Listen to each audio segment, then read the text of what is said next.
Good day everyone, it's me again, vlogger nga siya for today's video. Magpadagat na po dahil yung vlogger nga siya, no? Bitaw mga guys, mamukot na pod ko, kauban akong manghod.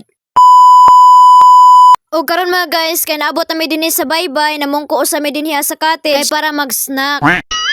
Mao din ni among snack mga guys, banana crest. O ganahan mo palit, message lang mo ka Kois G banana crest. Nana siya tulo ka flavor, barbecue, sour cream, and cheese. Barato ra kaayo, tag 20 pesos lang. Og dinhang dapit mga guys, kay ako nagkupta ng pukot kay para itaan na nako adtos unahan. Nahuman na din akong taan din mga guys, no, amo lang gibiyaan kay padong paman mo tao kay para naay masud isda. Og dinhing dapit mga guys, nakakita mig chika nga nanginha sa kadagatan.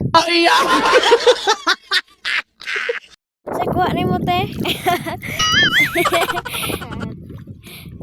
Unod te.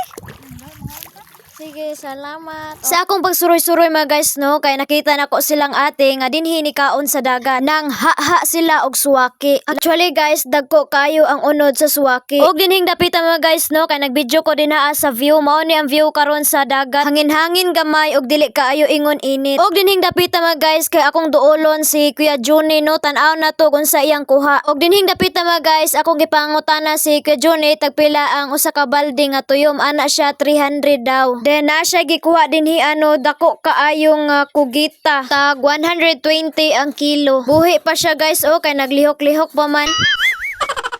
Grabe, dako jud sa kugita mga guys. Lalala, mamaak na ron.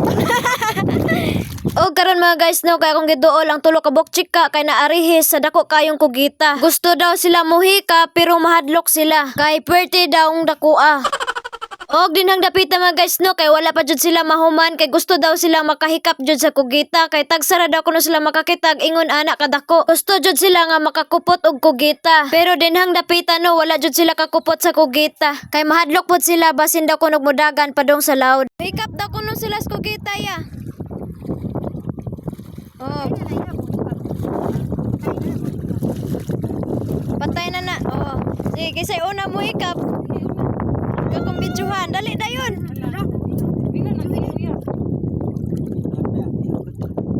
Nahalin na. Sold out na. Bye-bye. Ala, itlog. Rawagitan amis ko. Alang, mana. Di mo na itlog. Ala. Og dinhing dapita mga guys, no, kay tan-awo na namo ang pukot kay basin na nay isda nga nasod. Og tuod man sa among pagtan-aw, nakakita jud mig isda nga natoy sa pukot, isdang labayan. Lami kay na siya tuwaon mga guys kay tamis ang ihang sabaw. Og dinhi na po dapita mga guys kay nakakita mig isdang tambod nga natoy sa pukot. Naglisod jud ako manghod dinhaa sa pagkuha sa isda kay perte mang lambura. Bitaw mga guys, mapasalamat ta sa Ginoo nga gihatagan ta niya grasya, wa gid ta niya pasagdae.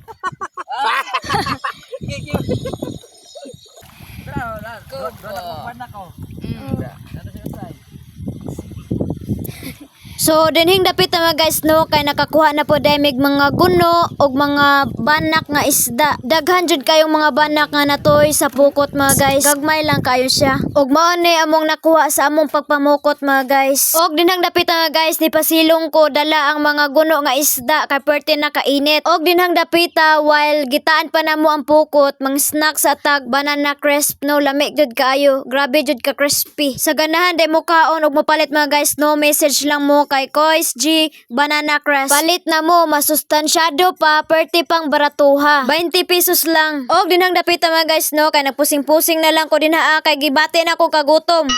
Pero dili mag-goal kay nakadala man kog banana crest. Og ako sa day nang gi-share din sa kumanghod mga guys, no, kay gigutom daw kuno siya. Og dinhing dapita mga guys, no, kay nawala jud amo ang kagutom kay pwerte kalami sa banana crest, crispy kaayo. Og dinhing dapita mga guys, no, mao ni ang view dinhi sa kadagatan, limpyo kay tanan og ang bus perting putia. Og nindot kayo ang panahon karon kay blue sky. Og dinhi mga guys, no, kay makita nato nga taas kayo og shoreline dinhi taas kayo kag kasuro tuluyan. Ug karon guys kagihipos na ang pukot kay manguli nami. Ug karon mga guys mao ni tanan among nakuha. Libre na gyud ang sudan ani. While padung pa man mi uli mga guys mag shout out usa ta. Shout out Negro Milay from Tondo, Manila. Shout out Vilma Competente from Anapog, San Remeo, Cebu. Shout out Judy Flores. Shout out Ellen Tolod from Bancasan, San Remeo, Cebu. Shout out RJ Kaputi sa Lundro from Dakit, Busugon. Shout out Lilian Negro from Taytay, Rizal. Shout out Jose Ravina from Victoria, San Remeo, Cebu. Shout out Angelica Idar Mandawe. Shout out Jillian Kaitom. Shout out Lai Lopez. Og dinhi na lang kutob, salamat kay sa inyong pagsuporta. Thank you.